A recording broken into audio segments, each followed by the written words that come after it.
Hello friends, welcome to Faris home food.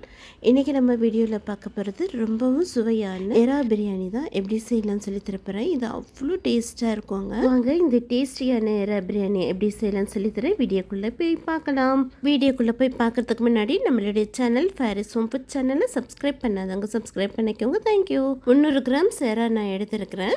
எறாவை நல்லா wash பண்ணி clean பண்ணி இந்த மாதிரி நடுவில் இருக்கிற குடலெல்லாம் க்ளீன் பண்ணி எடுத்து வச்சுக்கோங்க. இப்போ இது ஒரு பக்கம் இருக்கட்டும். இந்த எறாவை மசாலா போட்டு ஊற வைக்கணும். மசாலாவுக்கு 1/2 டீஸ்பூன் சக்தி வெறுமிளகாய் தூள், 1/2 டீஸ்பூன் மஞ்சள் தூள், 1/4 டீஸ்பூன் உப்பு, முழு லெமன் 1 லெமன் நான் பிழிஞ்சு விட்டுக்கிறேன். உங்களுக்கு வேணும்னா 1/2 லெமன் கூட நீங்கள் போட்டுக்கலாம். அவ்வளோதான். இப்போ இது கூடவே கொஞ்சமாக 5-6 புதினா போட்டுக்கோங்க. 1/2 டீஸ்பூன் அளவுக்கு இஞ்சி பூண்டு பேஸ்ட்டும் போட்டு நல்லா எறால உப்பு காரம் பிடிக்கிற அளவுக்கு நல்லா மிக்ஸ் பண்ணி விட்டுக்கோங்க. இந்த மாதிரி எறால மசாலா ஊற வச்சு எறா பிரியாணி செய்யும்போது பிரியாணிக்கு சைட் டிஷ்ஷே தேவையில்லை. ஏன்னா இந்த எறாலேயே உப்பு காரெல்லாம் பிடிச்சி சாப்பிட்றதுக்கு நல்லா சூப்பராக இருக்கும். இப்போ அப்படியே மூடி போட்டு வச்சுருங்க. இது ஒரு பக்கம் இருக்கட்டும். அடுத்து குக்கரில் தான் பண்ண போகிறோம். குக்கர் வச்சுக்கோங்க. கொஞ்சமாக எண்ணெய் ஊற்றிக்கோங்க. அதே அளவுக்கு கொஞ்சம் நெய்யும் போட்டுக்கலாம். இது கூடவே ஒரு துண்டு பட்டை, 2 ஏலக்காய், 3 கிராம்பு, 2 பிரியாணி இலையும் போட்டுக்கோங்க. நீல வாக்கில் நறுக்கின 2 பெரிய வெங்காயம் போட்டுக்கலாம்.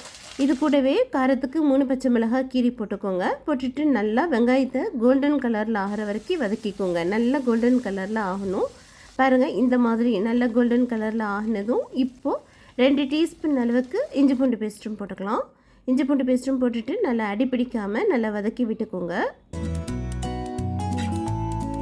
அடுத்து பொடியை நறுக்கின பழுத்த தக்காளியாக 2 தக்காளி, கொஞ்சமாக ஒரு கைப்பிடி அளவுக்கு கொத்தமல்லி, ஒரு கைப்பிடி அளவுக்கு புதினா போட்டுட்டு நல்லா இந்த தக்காளி புதினா கொத்தமல்லியெலாம் நல்லா சுண்டி வர வரைக்கும் நல்லா வதக்கிக்கோங்க.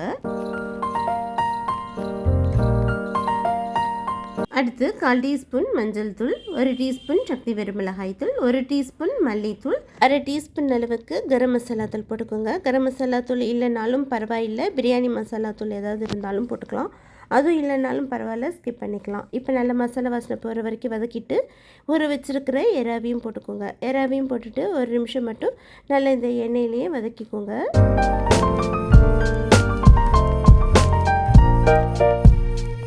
அடுத்து 2 டீஸ்பூன் கட்டியான தயிரை போட்டுக்கலாம். தயிரையும் போட்டுட்டு நல்லா 1 செகண்ட் மட்டும் நல்லா வதக்கி விட்டுக்கோங்க. அடுத்து இந்த கிளாஸில் தான் நான் 2 கிளாஸ் அரிசி போட்டிருக்கேன்.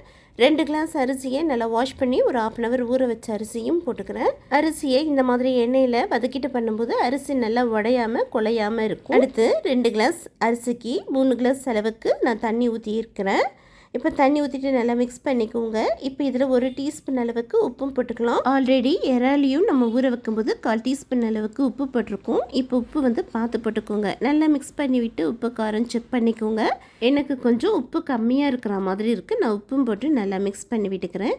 இப்போ அப்படியே மூடி போட்டு விட்டு 2 விசில் மட்டும் விட்டுக்கோங்க. 2 விசிலுக்கு அதிகமாக விட்டிங்கன்னா சாதம் குழஞ்சி போயிடும். இப்போ 2 விசில் முடிச்சாச்சு. ஓப்பன் பண்ணி பார்க்கலாம். வாவ், நல்ல சூப்பராக கமன்ட்டு எறால் பிரியாணி ரெடி.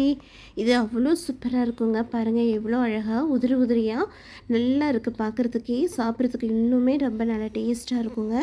கண்டிப்பாக இந்த மாதிரி நீங்கள் ஒரு தடவை செஞ்சு பாருங்கள். எப்போவுமே சிக்கன் பிரியாணி மட்டன் பிரியாணின்னு செஞ்சு சாப்பிட்றத விட ஒரு தடவை இந்த மாதிரி எறால் பிரியாணி செஞ்சு தான் பாருங்களேன். அவ்வளோ சூப்பராக இருக்கும். நல்ல சுட சுட இந்த எறால் பிரியாணி சாப்பிட்டு பாருங்கள். எக்ஸ்ட்ரா இன்னும் ஒரு பிளேட்டு தாங்கன்னு கேட்டு வாங்கி சாப்பிடுவாங்க. அவ்வளோ சூப்பராக இருக்கும். ட்ரை தான் பண்ணி பாருங்கள். இந்த வீடியோ பிடிச்சிருந்ததுன்னா மறக்காமல் லைக் பண்ணுங்கள், ஷேர் பண்ணுங்கள், சப்ஸ்கிரைப் பண்ணுங்கள். தேங்க்யூ ஃபார் வாட்சிங். பாய்.